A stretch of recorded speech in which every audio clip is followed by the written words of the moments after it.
So the next thing I think we're going to talk about is defining the area and, and then refining your search. So you want to talk to us a little bit Yeah. about that?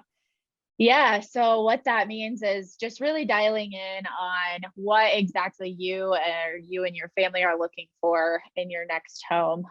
So all right, Seth, you were saying how in order to get our clients to get their dream home, that you really have to define their search and refine it and even keep refining it once they're in the process. So really how we educate our clients and how you can now find your dream home is just dialing in, know the specific area you want to be in. I have a client right now who they even refined it to a street. They're like, I only want to be on this block of homes. We love it. And that's great. So then when one pops up, you're able to pull the trigger and get it. But that could also be, just whether you want 3 or 4 bedrooms. Do you actually want 4? Do you need 4? Or would you be okay with 3? Or if you have a couple dogs, you're probably going to want a fenced in backyard. So that's really important to tell your realtor. And of course, we'll be asking those questions as well, going through your search. But it really is important to, know exactly what you want. So you don't have a ton of options where you're getting a little bit overwhelmed.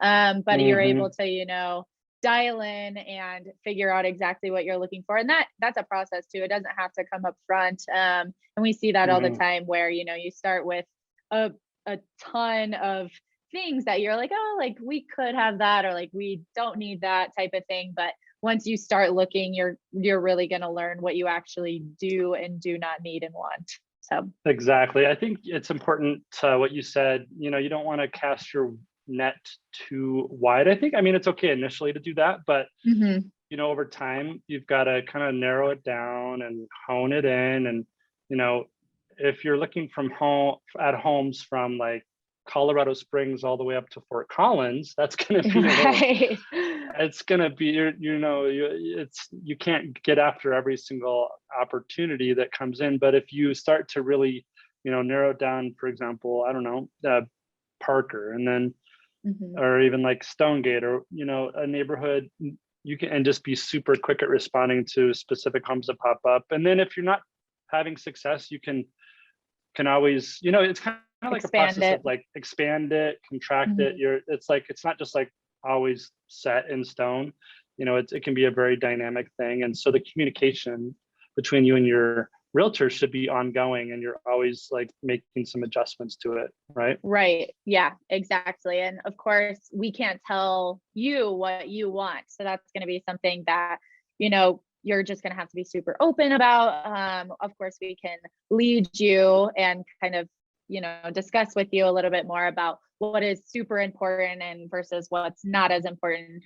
But yeah, that's super important in this market, is to just really dial in and be focused on a certain area if possible. Absolutely. And I think that's important, like what you were saying, listening. Like as real estate professionals, we try to listen so carefully to our clients when we're talking to them, meeting with them, and all the communication. And then when we're out showing homes, we pick up on things that you say, and we're just there to listen and be proactive and kind of intuitive about what might be the best direction to go. So number 4 is making aggressive offers. So I mean, there's a lot of things that we could talk about here, but what are some of the things that you think that you've seen, Tanera, that would make an offer? We kind of talked a little bit about being all in as realtors, but I think our buyers also have to be all in if they want to be successful in this market. So what does that look like?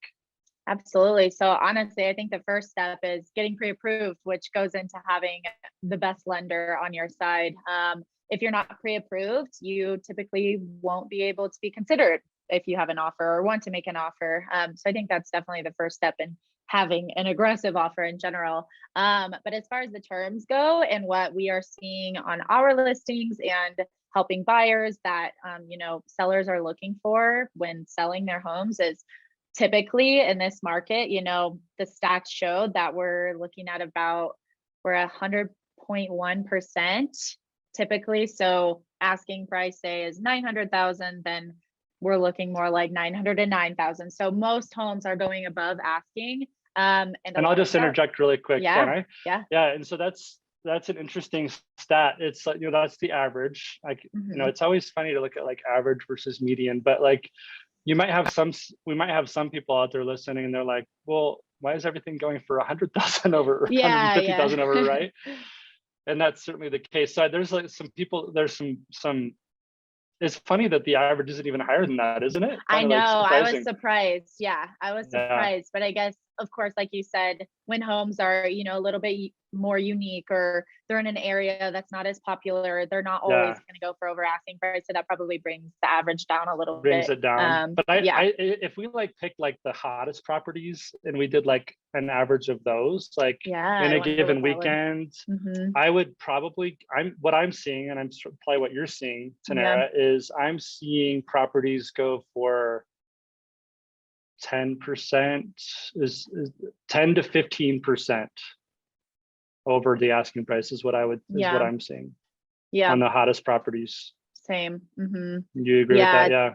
Yeah, typically anything in between those. So that's definitely something to be aware of. And, that might mean that you need to refine your search. If the absolute top end of your budget is, say, 750, you might want to look more around that 675, 700 range, because that if you're looking for a turnkey house that's going to have all of the renovations and that a ton of other people are going to be looking at, you're going to have to offer above asking price. So that's definitely something to take into consideration.